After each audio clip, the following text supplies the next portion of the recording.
Live from Las Vegas, the Speedrun Hall of Fame presents Phenomenal Feats for November 2022. And here's tonight's host, JSR. Good evening, ladies and gentlemen. My name is James. I go by JSR, and welcome to the first ever Speedrun Hall of Fame award ceremony to honor and induct our first Phenomenal Feat. Now, Phenomenal Feats is a separate gallery from the main Hall of Fame gallery, and this shrine is dedicated to the remembrance and preservation of the moments that the public wants to remember. These are the moments voted on by the public. Voted on by you. That's right.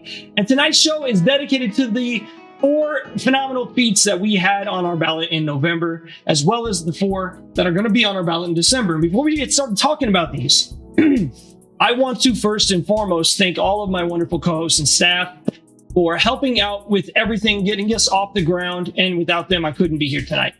I want to thank the speedrunning community for accepting the Hall of Fame, who we are, our cause, and for helping us to get this thing launched. And finally, I want to thank all of you watching at home. Sincerely, thank you so much for all those that nominated, for all those that voted, for all those that support us. We are nothing without you, and we know that. So from the bottom of our hearts, thank you so very much. The Speedrun Hall of Fame consists of 2 main shrines, and the gallery where we honor individual runners has not had an election yet. I just want to talk about that for a quick moment. We wish to uphold the most transparent and fair election processes that we could possibly do, but we also want the public's voice heard.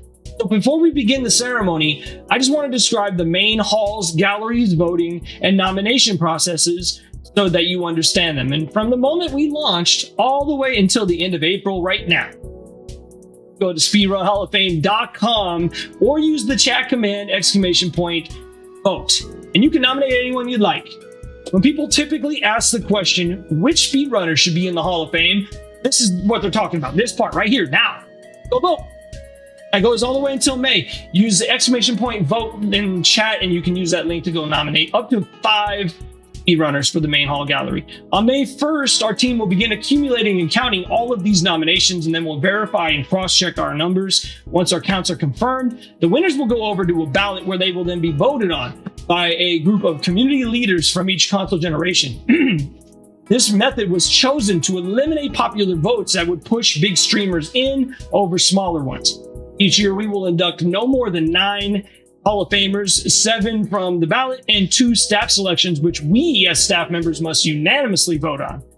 And we hope to get our first award ceremony for that election on some big stage in Minneapolis, maybe? Maybe. We'll have to wait and see.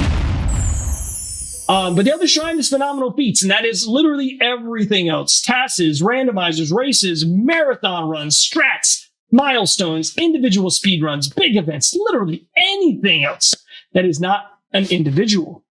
Both of these galleries will consist separately, and this will be an awesome place to showcase each Hall of Famer's most prestigious moments, impressive stats, a custom montage video and interview will be done, a substantial article, and so much more. We want their legacies and their accomplishments remembered for years to come. And that's why we're here today to celebrate our first of these accomplishments being brought into the gallery. 4 awesome moments went head to head in our first public ballot, and we're about to read the results to you right now. But before we do, I want to introduce you all to the 3 Phenomenal Feats that were nominated by you, that'll be going into an election next month. You can use the ! PF vote now to nominate a Phenomenal Feat for the next election. To do this, I'm going to ask for a little assistance from some of our friends and fellow staff members. Let's go live right now to Idaho, where one of our Speedrun Hall of Fame staff members, only level 1 live, will be introducing us to our first December Phenomenal Feat. Olo, take it away. Thank you, JSR, and good evening, ladies and gentlemen. Welcome to Only Level 1. My name is Nathan, and today we are playing... Wrong video, sorry. I'm just kidding, but seriously, thank you all so very much for watching our first award show this evening. We have so much to show you, but first, let's showcase our first December Phenomenal Feat. Our first feat for December is a moment in time that really changed how people approach speedruns. Speedrunning is a challenge unlike any other in video gaming. You need the skills to perform the techniques, The reflexes to react at a moment's notice, the smarts to do it quickly, and the eyes to react to everything you see. But what if you can't see? Although this wasn't the first blindfold speedrun ever, this 2016 moment changed blindfold speedrunning forever. Moment number 1, Zallard and Sinister perform a blindfold race of Mike Tyson's Punch-Out at AGDQ 2016. It was still a scary run, because one slight misstep costs you a great deal of time in a run like this for a marathon. I've done a ton of runs for GDQ, and I'm massively nervous for every single one of them, no matter the difficulty of the run. Zallard won. Blindfolded speedrunning has been around for many years, ever since GDQ 2010 when Andrew G attempted to beat Super Mario Bros. Blindfolded live during the marathon. Many people have been inspired to try their hand at this remarkable feat. And who better to attempt something this challenging than a speedrunner? Speedrunners play games over and over, so it's only natural that between muscle memory and repetition, as well as some clever strategies, speedrunners have time and time again proven that the challenge of doing speedruns without your eyesight is not only possible, but can be competitive and fun. I don't want to get into the history of blindfolded speedrunning too much today, as many others have done this better than we ever could in this short video. Summoning Salt made an excellent video discussing the history of blindfolded speedrunning and Mike Tyson's Punch-Out, which covers a lot of the inspiration and hard work that went into the lead-up to AGDQ 2016 when this phenomenal feat candidate took place. Sinister 1 saw Andrew G's attempt of this blindfolded speedrun of Super Mario Bros. At CGDQ 2010, and as Sinister mastered Mike Tyson's Punch-Out more and more with time, he decided to learn and work on becoming the first person to beat Punch-Out blindfolded. And at AGDQ 2013, he attempted a run of the game, making it to Piston Honda 2 before he lost. He promised to attempt it again the following year. At Awesome Games Done Quick 2014, Sinister performed one of the most famous GDQ speedruns of all time, performing a blindfolded Punch-Out run all the way to Mike Tyson, a feat that was considered impossible up to that point. Sinister got an ovation and the run went viral, and it was a huge moment in speedrun history at that time, and still remains to this day one of the biggest blindfold runs ever. At that same AGDQ, Zallard 1 attempted a blindfolded run of Super Punch-Out on the SNES, and was able to complete the run. I had finished a run of Super Punch-Out at my GDQ debut at AGDQ 2014, so I had some confidence I could do a good job with Mike Tyson's Punch-Out at AGDQ 2016. Secondly, Jack Wedge just discovered a consistent way to beat Tyson blindfolded for a marathon setting, making it reasonably possible to finish the game. Because of that discovery, Sinister 1 was interested in submitting a blindfolded run as well, so the timing seemed good for both of us to give it a shot. Zallard won. This led to a year of hard work and dedication, which led to a blindfolded race between the two at AGDQ 2016. The logistical issues may not be apparent at first, but for an event that was just hitting its stride and becoming what it is today, that's a tricky thing to accommodate suddenly. When me and Sinister got there, we tried their noise-canceling headphones, and the ones the staff had just weren't strong enough. Imagine, Sinister counters the bull charge and the audience cheers wildly, and then I can't hear anything for the bull charge on my side. It'd be a disaster. We did a lot to strengthen the speedrun's consistency up until the event. Jack found dozens of buffer strategies, but Sinister and I found a few more refinements. Even Summoning Salt found a couple of things for Bull 2 and Sandman for the run. Zallard won. The two were evenly matched and the race was very tight. Every fight was meticulously planned out, each buffer carefully pressed at the correct time. Hundreds of hours of dedication and practice and effort culminated into what might be the biggest GDQ race in their lives, and certainly in Punch-Out's history. I think the biggest thing about this run in particular was that it was a blindfolded race. Blindfolded runs at the time were already barely ever done due to their difficulty, especially at marathons, but having a blindfolded race at AGDQ seemed to be one of those runs that upped the ante a little bit.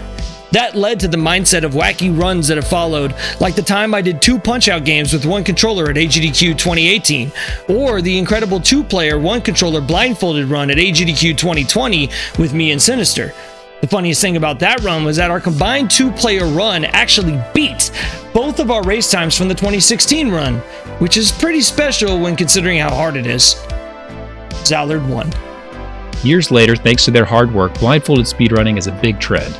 Just recently, Crystal Saver was able to get a sub-hour and blindfolded in any percent of The Legend of Zelda Breath of the Wild. Many other gamers have taken on the challenge. Even Zallard and Sinister continue to perform these amazing punch-out blindfolded runs. Just at AGDQ 2020, they were able to perform a blindfolded co-op run of Punch-Out, which was another first and was an absolutely incredible feat to witness. The coordination and synchronization required to execute this is mind-boggling and just goes to show how talented these two are. May these brave souls that take these blindfolded challenges on continue to do so for years to come. I can't see how they did that, if I'm being honest, but I don't think they could either. Seriously, the level of dedication is remarkable. What an incredible feat to honor. Will that make the hall? I suppose we'll have to wait and see. But what could possibly beat that huge accomplishment? Well, let's send it to another friend over in Oklahoma to introduce moment number 2 and find out what might be able to. Mea culpa, take it away. Thank you so much, Olo. Hey everyone, good evening. I'm Mea culpa, here to introduce you all to the second phenomenal feat for December 2022. That blindfolded race was pretty intense, but I think I've got a pretty good moment to show you tonight. Most speed games have been out there for a while, and have become quite optimized and competitive. In some cases, new world records might only be counted by frames, and honestly they're few and far between. But every so often, a new strat comes through that changes everything, and this phenomenal feats candidate, this one was big. How big? Well, that world record back in August 2021 won't even be top 20 today. And it was all found by mistake and a laugh. Ladies and gentlemen, moment number 2. Boba Witch discovers a 2+ minute time skip in Metal Gear Solid in 2021, dubbed Boba Skip. Metal Gear Solid is a very optimized and tight speedrun to say the least. A game this popular with almost 100 runs on the leaderboard, the top runs have become closer and closer to the limit over time. As of August 2021, the leaderboard was already very competitive, with a world record of 36 minutes 56 seconds by the runner D-Libes13. To find a skip this huge in a game that's this optimized and this competitive, I think that's pretty remarkable. I mean, consider for a second that in August of 2021, the month that this glitch was found, the world record back then wouldn't even be in the top 20 today. I don't know, just for me, that's pretty incredible. That all changed that summer when a streamer named Boba accidentally found a game-changing skip in Metal Gear Solid. My name is Boba. I play a bunch of different games, usually when I meet someone in real life and they're like, what do you do for work? And I say, I do video games on YouTube and Twitch. They're like, what video games do you play? And all information completely leaves my brain and I cannot think of a single video game. So I just play a bunch of different games, basically. Content creation, be an idiot on the internet, that sort of thing. Boba is a popular Let's Player and YouTuber, also known as Boba Witch. Once known for her playthroughs of horror games, she now plays a variety of different titles, and in August of 2021, she was playing Metal Gear Solid for the first time when... And I get in this tower with this super long staircase, and I die in there a whole bunch. I think I ended a stream after dying a whole bunch in the staircase, and I was like, I'll see you next time. And then I played again on my next stream, and I was struggling over and over and over trying to get up this staircase. And part of the way up the staircase, there was this door which was like, oh, you're not allowed to go through here. And I just kept dying over and over again. I was panicking and just smashing a bunch of buttons. And I leaned up against the door that I knew I wasn't supposed to be able to get through. And I went to switch to the level clearance that I got because I thought, you know what? Maybe if I just mess with this a few times, it will do something, because I had just recently done that fight where it's you have to take the controller out and switch it or something. So I was like, I'm supposed to do something weird and I just don't know it. So I just kind of panicked a lot and pressed some buttons, and I opened my inventory and tried to switch some things. And then all of a sudden I was on the other side of the door, and I was kind of happy because I thought, okay, I finally figured out what I was supposed to do. And so I was on the other side of the door and I started singing because I was like, great, I don't have to fight these idiots anymore that are killing me over and over again. And my friend, who has played the game and really likes it and, was really excited for me to play it, was like, not supposed to be there, and I think you've skipped part of the game and also part of the story. And then I was just upset because I thought, oh my god, I'm gonna have to do this stairwell all over again because I don't want to skip any of this story. Her accidental glitch would change Metal Gear Solid speedrunning forever, and nobody at that time knew it. The Boba Skip was one of the most wholesome, community collaborative experiences that I've ever been a part of. It was an absolute delight, just sort of chaos of 24 to 48 hours. We had a member of the community share Boba's tweet, which was just simply her skipping through the door with the caption, "Get wrecked speedrunners." I had no idea, because I just was like, oh, at first I thought I just figured it out. And then after, I think it wasn't for a few days until I tweeted about it. And I just didn't even think it was going to make much of a difference, because someone's like, oh, speedrunners will want to know about that. So I think I said something like, "Get wrecked speedrunners" or something. And then I tweeted about it. It didn't take long for her find to spread like wildfire through the speedrun community. They posted it quite innocently, thinking, someone will say, yeah, we know about this, it doesn't work, you can't put it in a role, whatever like that, but no one had ever seen it. And upon seeing it, the whole community kind of collectively lost their minds.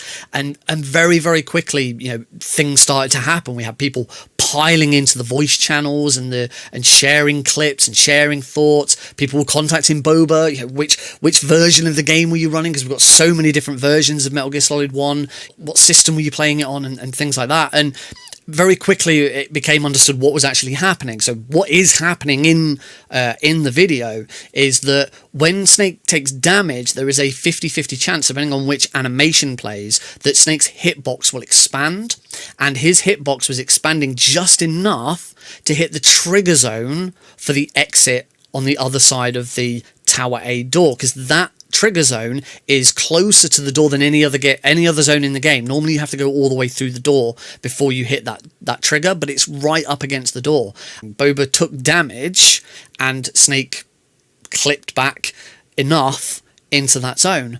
I left my PC for a few hours or went to do something, and then when I came back I had a lot of messages that were like, "Oh my god, what were you doing at that exact moment? Can you repeat what you were doing and all of this?" And it just was like, all of a sudden, then there was the Metal Gear Solid speedrunning community in the Discord call, everyone trying to figure out what I did. And I just was like, oh, I guess I did something. I don't know. It didn't take long for someone to replicate it, and then other people were replicating it on multiple different platforms. Every single version of the game, it seemed, could do this trick.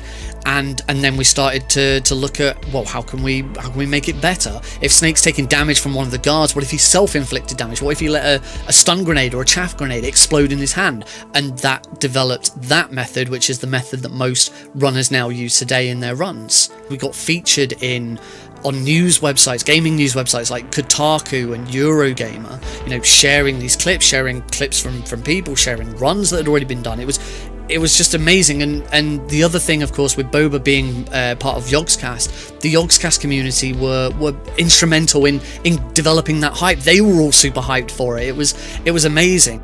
Though it took a few days for the news to leak, once it did, the Metal Gear Solid Discord was full of speedrunners trying to replicate the glitch, and once it was found how to consistently reproduce what Boba had done by mistake, the biggest new find in years was confirmed, and Boba Skip was born.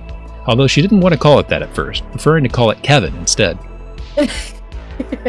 See, when it first happened, I was like, oh my gosh, I didn't know how people name them. So I was like, well, I don't want to name it anything where it sounds like I'm conceited or something. So I was like, what name do I really like? And I remember because my English teacher would always talk about his friend who had a cat named Kevin. And I was like, Kevin is such a funny name for something that's not a person. So I was like, you know what? Just call it Kevin.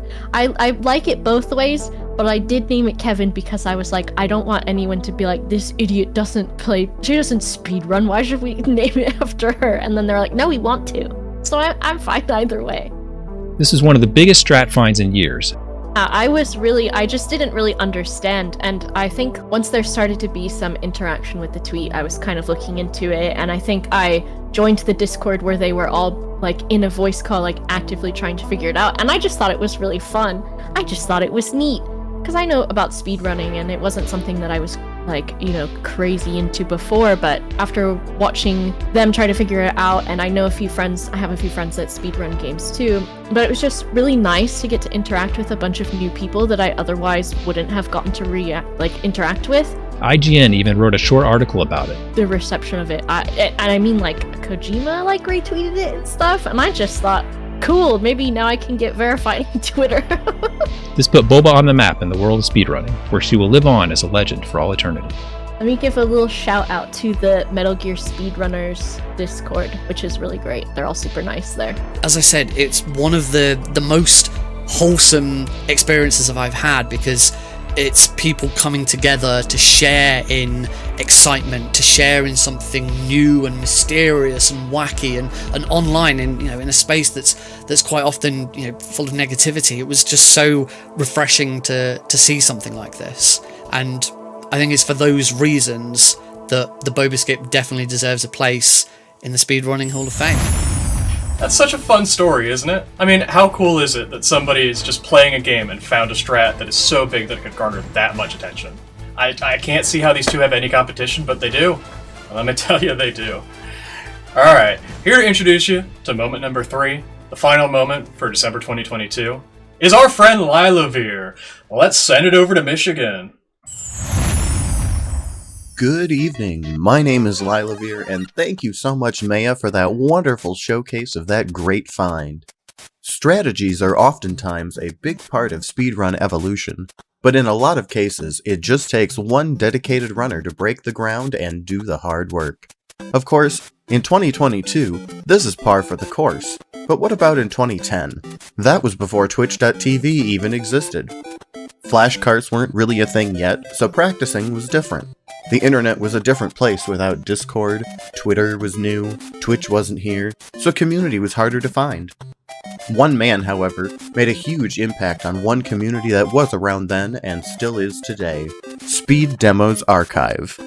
I introduce to you folks the third and final new phenomenal feat for December 2022. Moment number 3. Andrew G nails the first ever sub 5 in Super Mario Bros. In 2010.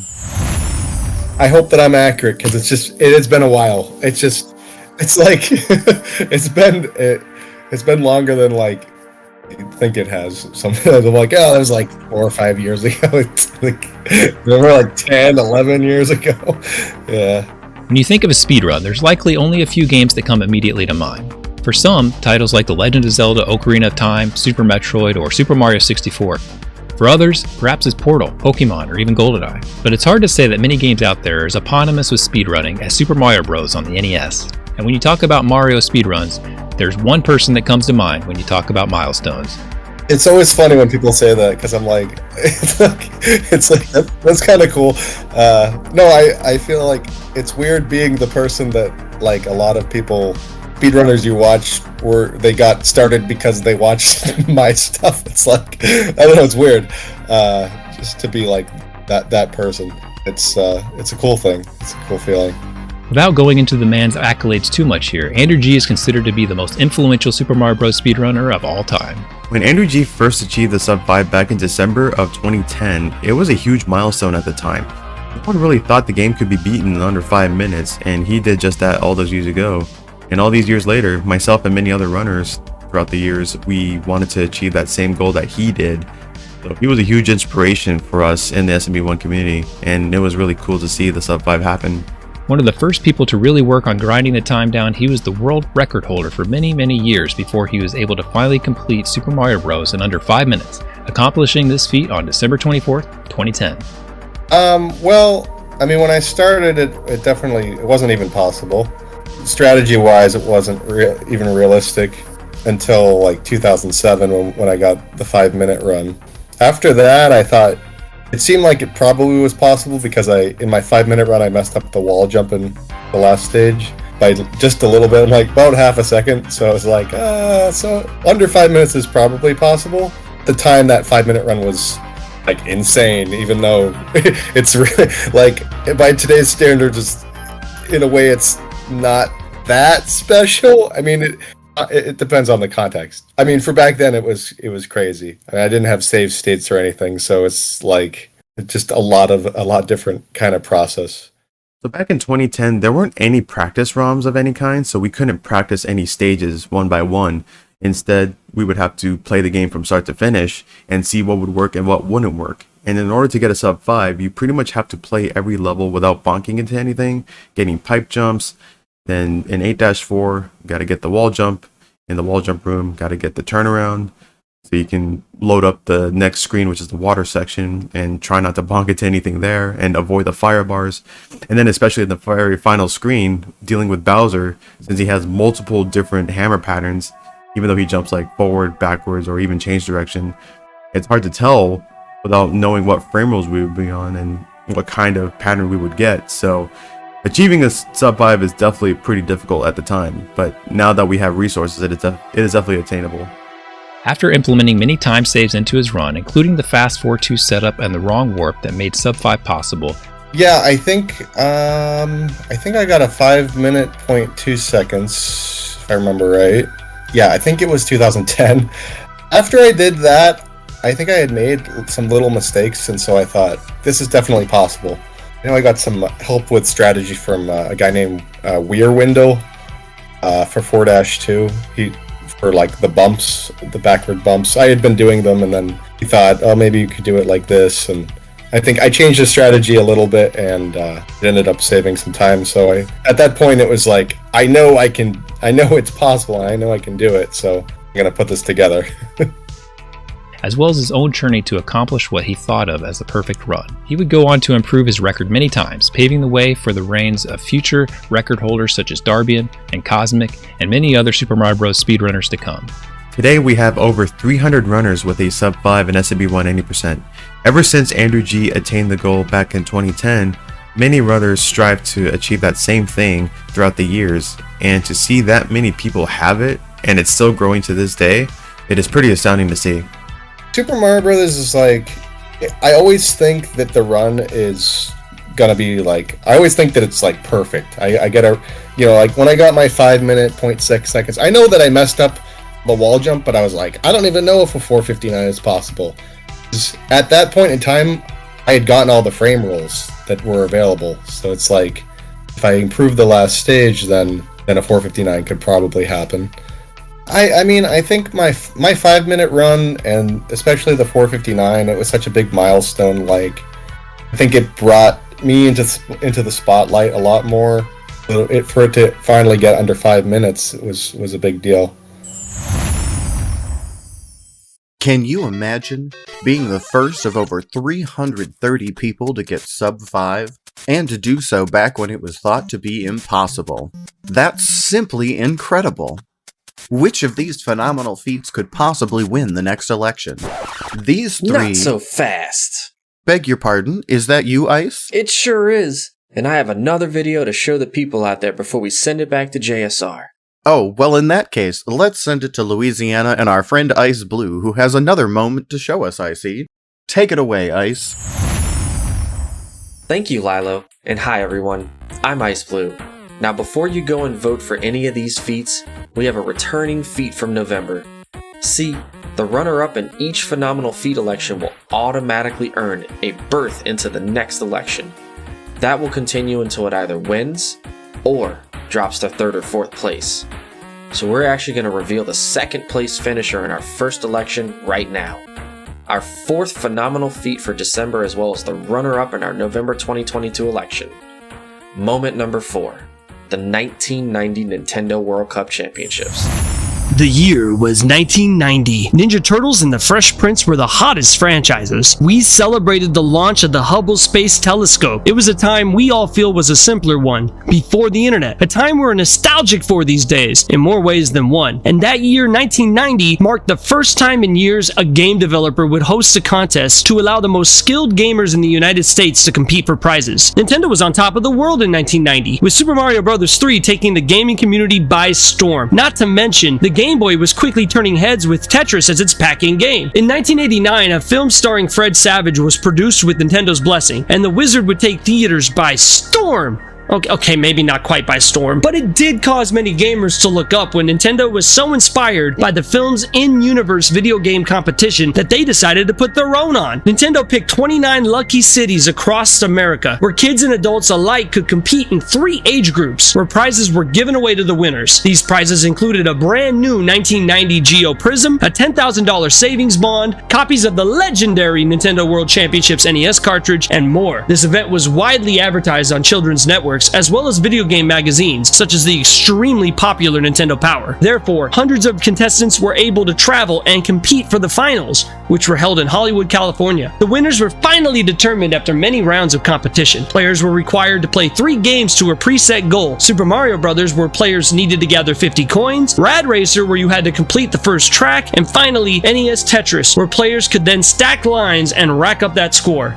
Winners were determined by that final score. Jeff Hansen won in the 11 and under category, Thor Ackerland won in the 12 to 17-year-old group, and Robert Whiteman won in the 18 and older adult competition, marking the 3 champions from each age group. And this moment would transform video gaming and gaming competition in many people's eyes. This was just one step towards the successful esports and speedrunning scenes that we have today, which might not have been possible without Nintendo and Universal Studios making it happen. Wow! I never really thought of that type of moment having such a big impact on live events and esports and stuff before. I know it makes sense, and a lot of you agreed, which is why it returns for round 2 in this month's election. Now, before I send you back to JSR, I want to encourage all of you out there to go and vote. Seriously, y'all, it's free. It takes like 30 seconds. You don't even have to sign up or anything. Use !PF vote now to get both the nomination page for January as well as the voting page for December. You'd be helping us out, you'd be supporting the hall, and you'd be making your voice heard. Every vote counts. Now let's send it back to JSR in Las Vegas. Thank you so much, Ice, and thank you as well, Olo, Maya, and Lilovir. We have more to show you fine folks tonight before we reveal the winner, but I do want to encourage you all in the meantime, like Ice was saying, go vote. It's free, it's easy. Go to speedrunhalloffame.com right now, or use !PF vote in chat and help us pick the winner in this election coming up. All right, we have 3 remaining phenomenal feats to show to you all tonight for November 2022, and one of these is the winner and will be forever enshrined in the Speedrun Hall of Fame. After these 3 presentations, I'll be taking this sealed envelope and we'll be ready to show you all who's inside this thing, which tells us who the winner is. But first, let's send it out to New York to another friend who will introduce us to the first of these 3 candidates. Maya, take it away. Thank you, JSR. Phenomenal feats are important to us. There are moments that stand out, and there are moments that make others stand out. The true trendsetters, the true explorers of the frontier. And this holds true in our wonderful sport. There's always a first, and in this phenomenal feats case, the first was so unlikely, so unassuming, that nobody knew what was starting on that fateful day back in 2010. Moment number 1. The very first GDQ, Classic Games Done Quick, in 2010. Speedrunning has taken on a life of its own, and multiple times throughout the year, many organizations stream live marathons, the majority of which raise money for charities and groups of underprivileged folks. In 2022, it seems like there are constant charity events, including the Hall of Fame's own Skip the Stigma, which will be held from November 4th to November 6th. Countless millions have been raised by speedrunning events for dozens of charities across the globe. It might, however, be argued that none of them would even exist, much less be successful, without the groundwork laid down over the past 12 years by the folks over at Games Done Quick. Ever since the first GDQ was held in 2010, every January and June, speedrunners gather to showcase their finest runs, all in the hopes of raising some money for a good cause. They fly in from across the globe and perform live in front of thousands and thousands of people, all in a no-reset run that is the pinnacle of pressure for a speedrunner. Since 2010, when the first event was held, the GDQ series of fundraisers has grown to extreme heights, with each mainline event raising literal millions of dollars for a variety of charities and nonprofit organizations, all in front of an audience of hundreds of thousands of people. I remember also everybody thinking that the $5,000 we'd wanted to raise for the charity, that's right, not million, thousand, K, was ridiculously optimistic, and it turned out we raised roughly double that. We raised roughly 10,000, which to us seemed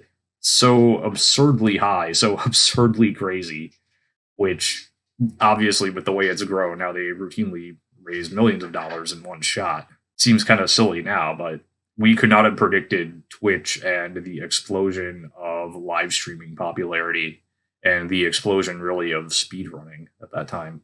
It has also helped inspire countless other marathons, organizations, and charity-driven people who live to make a difference in the world. It started off, it was supposed to take place at MagFest, and very long story short, the internet of the hotel that MagFest had taken place at that year was not up to snuff.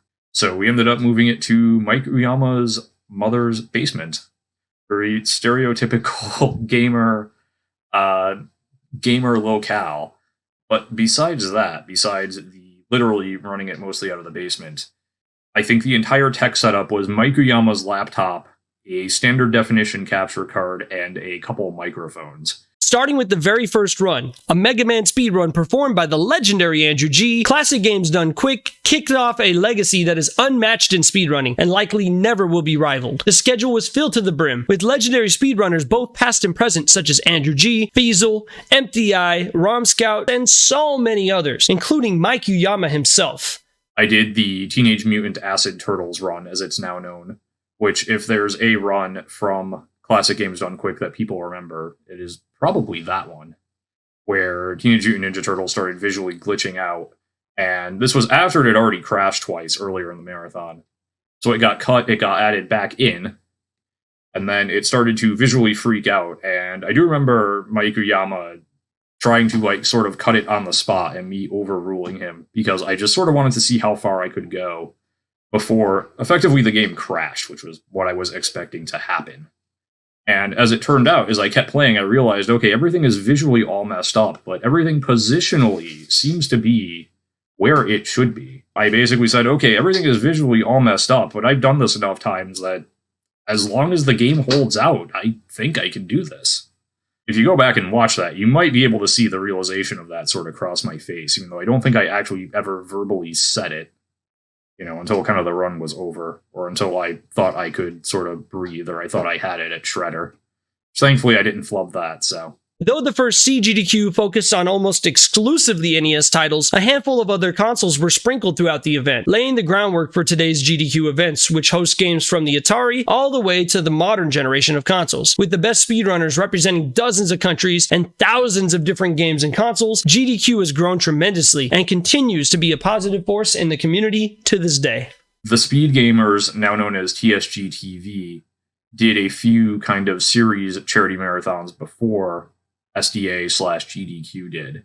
And so we kind of leaned on them for experience and guidance, and a couple of the TSG members actually came by and helped us out and frankly gave GDQ some much needed legitimacy, as weird as that sounds now with as big an operation as it is. I would say the main thing I remember is just how small and humble and sort of held together with duct tape, metaphorically, Classic Games Done Quick really was. And it's very cool and very sort of humbling to see what it has become now. That was so cool. I wish I'd been around in 2010 to see that live. Today, GDQ is a cornerstone of our scene and continues to be the most watched speedrun event on Twitch as a whole. Will that moment live on in our hall? Stay tuned to find out. But first, let's set it back to Idaho, where our friend, Only Level 1 Live, will introduce the next moment. Olo, take it away. Thank you, Maya. Hi, I'm back. We have some more to show you folks, so hopefully I can do this next phenomenal feat justice. It's a big one too. Did you know that there was a world record that was broken in 2020? I mean, sure, lots of records fell in 2020, but this one was big. How big? Try 17 years old today, that's right. Back in 2005, this record was set, and then it stood for 15 years. Nobody could touch it. Some thought it was untouchable, while others just knew it would happen someday. And in 2020, it finally happened. Moment number 2. A 17-year-old Doom record falls to Dway's in 2020. Speedrunning has a complex legacy that is difficult to track, as a lot of the earliest speedruns are now lost to the ether of the internet. As speedrunning has existed since the 1980s, a lot of the original footage of these runs have long since been lost. The origins of organized speedrunning, however, aren't nearly as untraceable, and a lot of the history leads back to the earliest speedrunning days of the mid-1990s, where Doom was by far the most popular speedrun online. Dozens of runners would upload their runs to the early internet using WADs, which were files designed to play back as a movie in the actual Doom game. This This way, you could download someone's run and watch it back natively on your copy of Doom. This was the only way to verify runs back then, as the early internet didn't have the bandwidth or the storage space to hold full videos. This legacy persisted into the 2000s with games such as Quake, but Doom continued to be one of the most popular speedruns, and on April 2nd, 2005, a runner by the name of Drew STX Vile Devore set a world record in the ultra-violent speed category. This run, submitted as a 5-minute in-game time WOD, was later retimed to 6 minutes and 17 seconds of RTA time in order to fit with the modern leaderboards years later on speedrun.com. The run persisted as the only known world record. That is, until 17 years after that fateful spring day, when the run finally fell. On March 13th, 2020, a Belgian speedrunner named Dways performed a run of Ultimate Doom. The same version STX Vile's run was done on. Dways was finally able to break one of speedrunning's longest standing records. With a time of 5 minutes and 36 seconds, his RTA time did in fact end the reign of that legendary speedrun, topping one of Doom's highest watermarks. Now you might be thinking, wait a second, just because Dways beat the RTA time, the old record's in-game time was still faster, so that shouldn't count, right? Well, you'd be wrong, because just a month later, on April 15th, 2020, Dways was able to beat the in-game time world record as well, and now he sits alone at the top, holding both records for IGT and RTA. How long will his records stand? Only time will tell. Wow, I seriously don't know how they played Doom that fast. Unbelievable. Seeing something that incredible is hard to follow up, but haven't all these moments been pretty remarkable? I think so personally. There's one more we want to show you all, and for this, we'll send it back over to Louisiana and our friend, Ice Blue. Ice, take it away. Thank you so much, Olo. Hi there, it's me, Ice Blue again. I want to talk a bit about moment number 3 before we show the video, because I was there. I was given the honor of commentating and watching this race in the best seat imaginable, as I did commentary for this run at SGDQ 2022. My good friends raced head to head and they were synced up for almost the entirety of this classic showdown. I want to introduce to you all the final phenomenal feat we have to show for you all tonight. The final moment for November's election. Moment number 4. TGH and Glan. Showdown for over an hour and a nail biter at SGDQ 2022. Grezzo was tasked with transferring the classic Game Boy title, The Legend of Zelda Link's Awakening, to the Nintendo Switch in 2019. And did they ever accomplish this task? Link's Awakening on the Switch is a lovely game, with a beautiful art style, haunting music, and lovable characters in very memorable settings. This port was met with critical acclaim, and that isn't just from casual players. Speedrunners from around the globe immediately began tackling the new Zelda game, finding all sorts of glitches and skips like Hinox Warp, Bookshot Rocket, Villa Skip, and more. Over time, this game was becoming faster and faster. TGH, the first runner to record a sub-hour in the Switch version of the game, was among the pioneers of this run, but Glan was no slouch and was perfectly matched with TGH going into their head-to-head showdown at SGDQ 2022. Like, I was obviously really nervous because TGH is like really, really good, and like even if he hadn't put in as much practice as me, like he was still absolutely smashing my time, like just like within a couple days of starting to practice again. So like I was really nervous. The race was insanely close. The two runners were practically step in step for the final hour of the race, including a significant portion where they were no more than 15 seconds apart. I think after finishing D4, like I was a little bit behind him, but then I got fairly lucky in egging him, and I heard the commentators like kind of going wild. Like it wasn't until I rewatched the race I realized like we were like synced for more than 30 minutes in a game with this much parity. This was a remarkable sight to see. One of the greatest races of all time. Link's Awakening is simply not a game where you can have two racers this close, but they did it. And on the biggest stage there is. And what a stage it was. A jam-packed SGDQ crowd, the first crowd gathered after the pandemic, witnessed this phenomenal showdown, which Tej finally took the win in when a stroke of bad luck at the final boss cost Glan just enough time to give Tej the edge. I still a little bit kick myself because like, we were like absolutely like synced up like right at the end, like in the nightmare fight, right after egging him. We got different RNGs. We were synced up.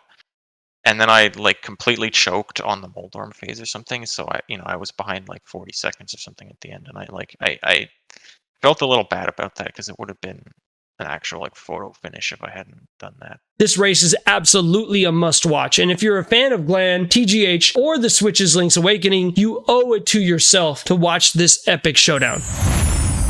I still can't believe how close that race was. Wow. Seriously, y'all, that was intense. I can't see that one losing the election. But all of these moments are awesome, and I hope to see you all supporting these runners, these moments, these organizations, and the Hall, and make your voice heard in our December election.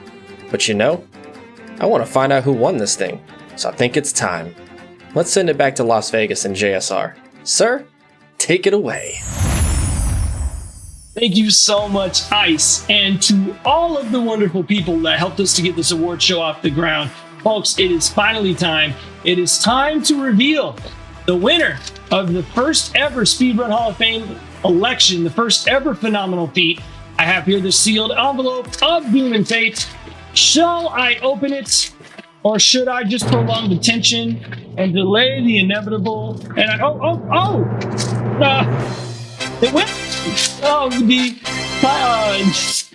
the winner of Phenomenal Feats for November 2022 is the first GDQ Classic Games Done Quick in 2010.